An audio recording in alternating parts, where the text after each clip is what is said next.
this is an issue that has been around as long as human history, right? And we have made shockingly little progress on it as a world. So I think the only thing to do is to keep trying. And there have to be laws, so that's a big, important win, the laws that have been put in place over these last decades.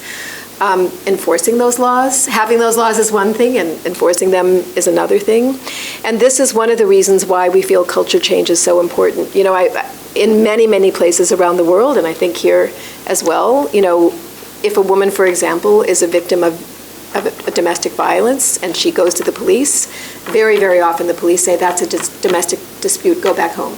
Again, it's not my job to police that in court. So I think slowly, those things are changing. And it is a reason why, I think across every important segment of the society, the business community, families, churches, communities of faith, and political leaders, we have to do more. I think one very exciting trend is the fact that the business community is stepping up to this issue. They see that there are women who work in their companies who are struggling with abuse and violence at home, and many of them are figuring out how to route pay to a woman in a way that can be in her own name, help women find safe houses.